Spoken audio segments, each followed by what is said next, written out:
Hey guys, तर आज गुरुवार आहे आणि आम्ही दोघं चाललो आहेत स्वामींच्या दर्शनाला. दर गुरुवारी जातो. तसाच नाश्ता केला, त्यानंतर गेलो निर्मळला एकविराईच्या मंदिरात. इकडे ही मूर्ती भेटलेली आहे, ती पण खाडीत.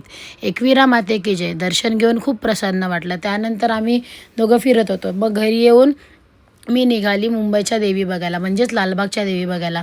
लालबागला पोचलो, जिथे लालबागचा राजा बसतो तिथे हे सर्व आहे. तर तिकडे जाऊन मी दर्शन घेतलं आणि जणू काही मी राजाचंच दर्शन घेतलं.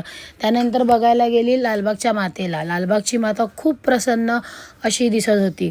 बघू शकता तुम्ही, मातेचं रूपच इतकं भारी आणि तेजोमय होतं की खूप सुंदर वाटलं. त्यानंतर तिकडे कोकणी माणसांचा असा खूप एक मोठा खेळ सुरू होता. त्यानंतर आम्ही गेलो तेजूकायाची माऊली बघायला. तेजूकायाच्या माऊलीचं दर्शन पण इतकं सुंदर झालं की मूर्तीच एकदम छान होती. त्यानंतर हे माझे सागर आणि प्रसाद फ्रेंड भेटले.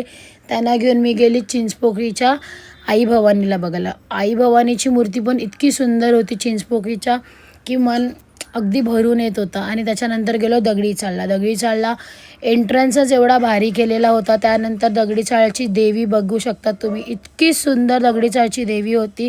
त्यानंतर परत आम्ही आलो आणि तिकडे आमची जोक आणि कॉमेडी सुरू होती. लगेच आमचं ठरवलं की आपण जाऊया खेतवाडीला. आणि खेतवाड्याची जी आई आहे तिला बघूनच इतकं भरून आलं आणि अशी ती मूर्ती होती की ओ माय गॉड. तर त्या देवीला बघून मला खूपच वेगळं फील झालं आणि मग नाश्ता करून मी आली घरी. बाय.